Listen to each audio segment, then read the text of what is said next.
정확하고 예리하게 하지만 쉽게 우리에게 경제에 대한 모든 걸 알려주시는 분이죠. 참존경제연구소의 이인철 소장님 나오셨습니다. 안녕하십니까? 예, 안녕하세요. 네. 정부 그리고 여당이 상법과 공정거래법 등을 고치는 이른바 공정경제 3법 추진하고 있습니다. 우선 이 공정거래 3법 간단히 좀 짚어주시죠. 그렇습니다. 이제 공정거래 3법, 공정경제 3법, 아니면 경제 3법 이 통칭하고 있는데요. 네. 요약하면 상법 개정안, 공정거래법, 그리고 금융그룹 감독법 등을 말합니다. 네. 취지는 기업들의 지배구조를 개선하고 공정한 시장 질서를 확립하자라는 겁니다.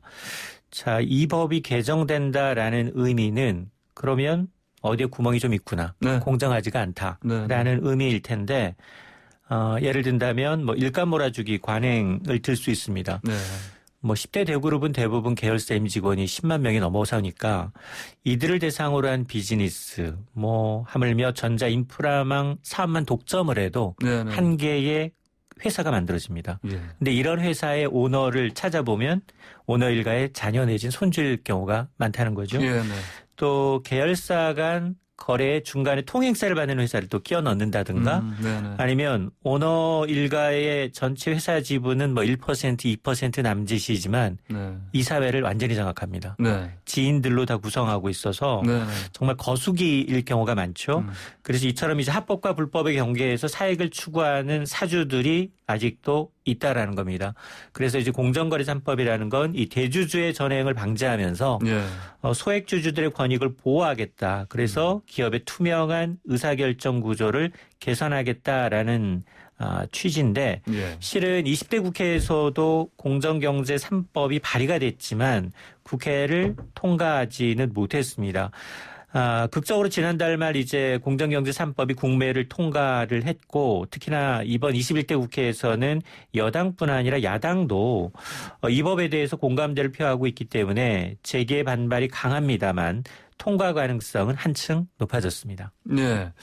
이게 보면 항상 이런 관련 법안이 나오면 항상 재계는 거의 똑같이 항상 같은 모습으로 반발을 했었는데 당연히 이제 상법 개정안 특히 강하게 좀 반발하고 있지 않습니까? 맞습니다. 왜 이렇게 하는 거죠? 예. 지금 기업들은 당연히 이제 이 기업을 옥죄는 법안이다라고 그리고 이제 이 투기자본의 먹잇감이 될 수 있다라는 변론을 하고 있는데 항상 나오는 얘기 아닙니까? 맞습니다. 투기자본. 예. 그렇습니다. 여당과 이제 정부의 입장은 이게 오너 일가와 기업과 별개다. 네네. 오너 일가의 전횡을 차단하자는 거지 기업 활동을 위축시키려는 일이 아니다라고 얘기를 하고 있습니다. 예. 그래서 이 상법 개정안의 주요 쟁점은 다중 대표 소송제를 도입하겠다는 겁니다. 네. 자, 이게 도대체 뭐냐? 자회사 때문에 모회사가 손해를 본다면 이 자회사에 지분이 없다고 하더라도 손해를 본 모회사 주주, 소액주주라도 이사진에 대해서 자회사 이사진에 대해서 소송을 제기할 수 있는 제도입니다. 한마디로 이제 소액주주들이 대주주 견제를 강화하기 위한 차원인데 물론 재계는 똑같은 이유를 들고 있습니다.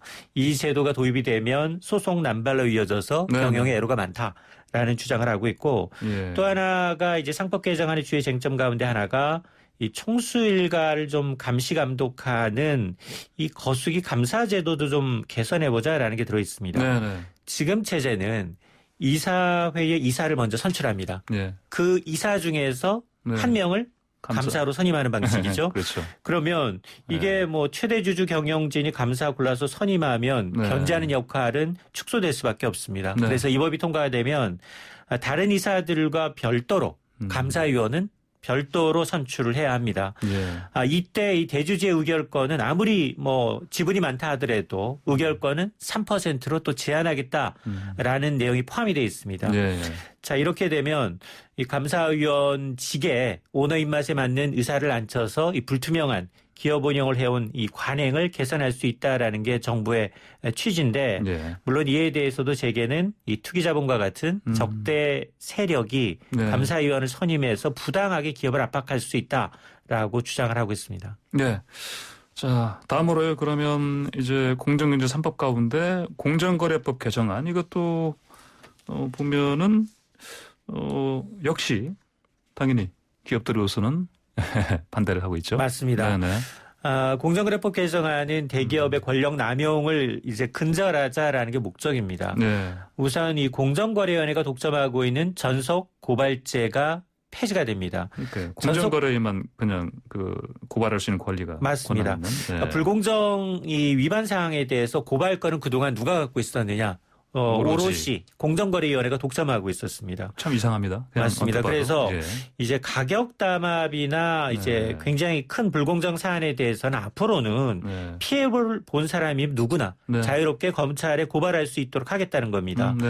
자, 그리고 이제 법 위반했을 경우에 과징금은 2배 정도로 더 상향하는 내용도 포함이 되어 있는데 물론 이 법에 대해서도 기업들은 공정위의 전속 고발권이 폐지가 되면 이 고발 남발로 인해서 기업 활동이 위축이 되고 그리고 검찰과 공정의 중복 조사 수사로 기업의 부담이 늘어날 수 있다라고 호소를 하고 있는데 이런 우려에 대해서 어제 김태년 대표는 전속 고발제가 폐지된다 하더라도 고소 고발권은 정말 이 소비자 피해가 큰 가격 입찰 담합과 같은 굉장히 경성 이 담합 행위에 대해서만 한정하도록 이 법 관련 이 논의 과정에서 현명하겠다라고 밝히고 있습니다. 예.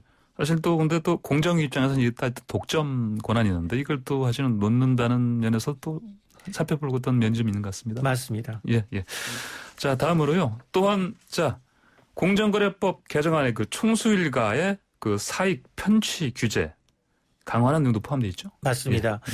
이 공정거래법 개정안의 한 축은 바로 이 총수일가의 사익 편취, 이른바 일감 몰아주기를 통해서 편취를 취하는 그리고 규제 사각지대가 굉장히 많은데요. 현재는 이 총수일가의 지분이 30% 이상 가진 계열사에 대해선 일감 몰아주기, 사익 편취 규제 대상입니다. 그런데 이 개정안은 이 지분율을 20%로 대폭 낮추겠다는 겁니다. 자, 그동안은 재벌그룹 상당수가 이 규제 피하기 위해서 총수일가 지분율을 30% 미만, 29.99% 뭐 이런 식으로 유지를 해왔죠. 일례로 지금 현대차 그룹에는 이 물류를 담당하는 이 글로비스가 있는데요. 현대 글로비스의 총수일가 지분율의 변화 추이를 보게 되면 30%가 적용되기 전 2014년까지만 하더라도 총수일가의 합산 지분율이 40%를 넘었습니다. 그러나 30%로 이 규제가 이제 적용이 되니까 지금은 29.99%의 지분율로 법망을 교묘하게 피해 나가고 있다는 겁니다. 이렇게 이제 1% 정도 지분율을 낮춰서 꼼수가 발생하지 않도록 대주주 지분율 기준을 상장사나 비상장사 모두 20%로 이제 낮추겠다라는 건데요. 이러다 보니까 규제 대상 기업이 지금은 210개에서 앞으로 591개, 3배 가까이로 늘어나게 되는데 그만큼 이 투자자들의 몫을 대주주가 개인적으로 편취하는 일은 현저하게 줄어들게 됩니다. 자, 그렇다면 다음으로 그 세 번째 법안이죠. 경제3법 가운데 금융그룹감독법 어떤 내용입니까? 금융그룹감독법은 금융자산은 매우 많지만 금융지주 회사가 아니기 때문에 금융감독의 사각지대에 있는 비지주 금융그룹에 대해서 감독하겠다는 겁니다. 뭐 우리가 알고 있는 뭐 KB국민은행, 신한은행, 하나은행 이런 금융지주사들은 그룹 전반에 대해서 금융지주회사법이 있습니다. 그래서 이제 금융감독을 시행을 하고 있는데 그런데 금융지주가 아닌 그룹들이 꽤 있어요. 뭐 현대차에도 있고요, 미래에셋도 있고요, 교보도 있고, 삼성도 있습니다. 이런 데는 사각지대가 많다는 겁니다. 그래서 이 금융그룹감독법이라는 건 금융자산이 무려 5조 원 이상임에도 불구하고 이렇게 요건을 갖춘 비금융 그룹에 대해서는 감독 대상을 지정을 해서 위험관리 체계를 구축하겠다는 겁니다. 이 기준을 적용하게 되면 6개 비지주 금융그룹이 감독 대상으로 감독을 받게 되는데요. 뭐 삼성, 현대차, 한화, 미래에셋, 교보, DB 등이 그 대상입니다. 이들에 대해서 이 선정된 이 금융회사들의 경우에는 위험관리 정책을 따로 마련하고요. 위험관리 기구를 운영을 해야 합니다. 그리고 이제 금융자본을 중복적으로 이용하는 것을 방지하기 위해서 이 금융그룹 수준에서 자본의 적정성도 점검을 받게 되는데 이거 왜 하느냐. 이걸 하지 않으면 이 금융그룹 내 부실이 계열사로 확산됩니다. 계열사로 확산된다는 얘기는 개별 금융회사가 위험에 빠졌을 때 금융시장 전반 내지는 다른 비금융회사로 이 전이되는 걸 차단하겠다라는 취지입니다. 자, 야당은 뭐 공정경제 3법 이걸 찬성은 하지만 이걸 노동법과 연계해서 같이 개정하자 이런 주장하고 있습니다. 맞습니다.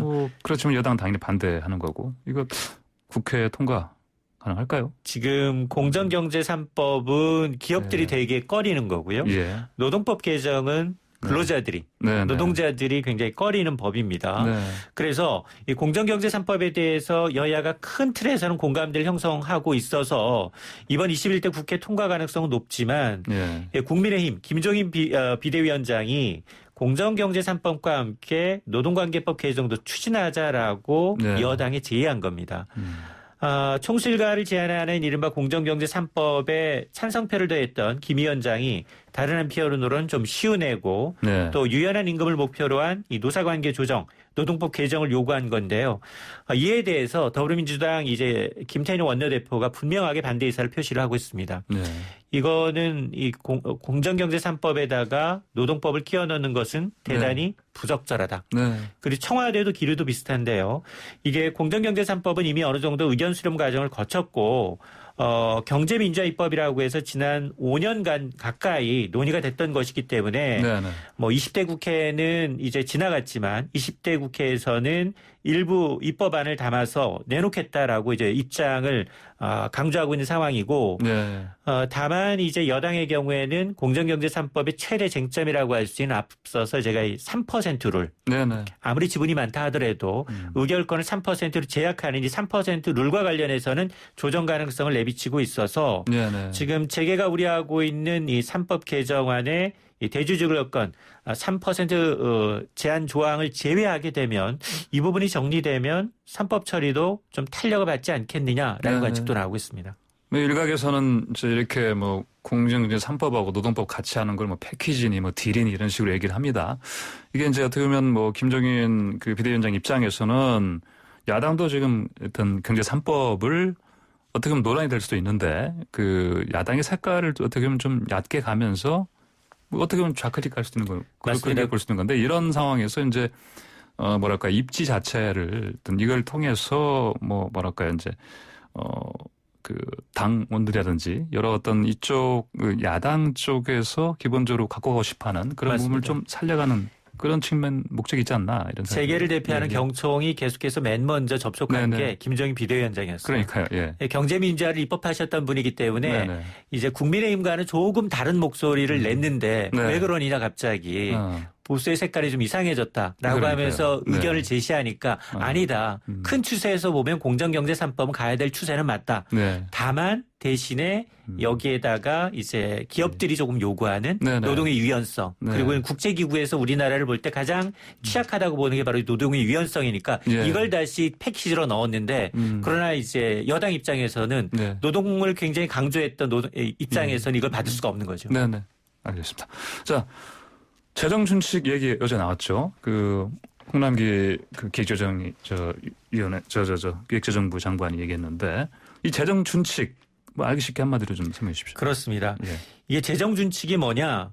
한마디로 국가 부채를 일정 수준 넘지 못하도록 가이드라인을 정해서 이제 기준을 만들겠다는 겁니다. 그래서 이 국가비 상한 가이드라인을 정해놓는 건데 상한선을 정해놓게 되면 그걸 뛰어넘지 못하도록 노력을 하겠죠. 그래서 이제 재정 건전성을 유지하자라는 취지입니다. 그런데 이 재정 준칙은 지금 사실은 이 코로나19 상황에서 전 세계 대부분의 국가들이 굉장히 이제 급격하게 늘어나는 부채 때문에 걱정하고 있는 부분이기도 합니다.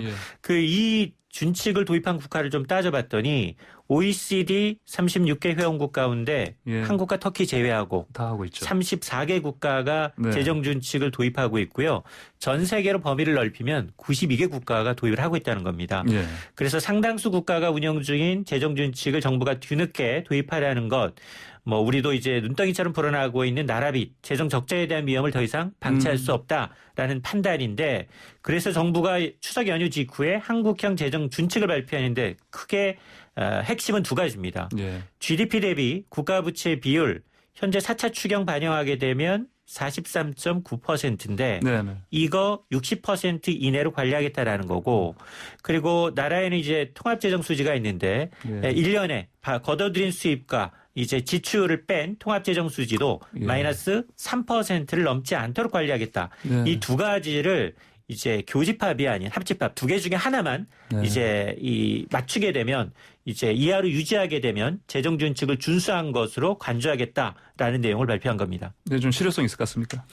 일단 문제는 예외 규정을 너무 폭넓게 두고 있어서 네네. 실효성에 대해서는 논란이 커지고 있고요. 예. 어제 국감에서도 질타가 이어졌습니다. 예.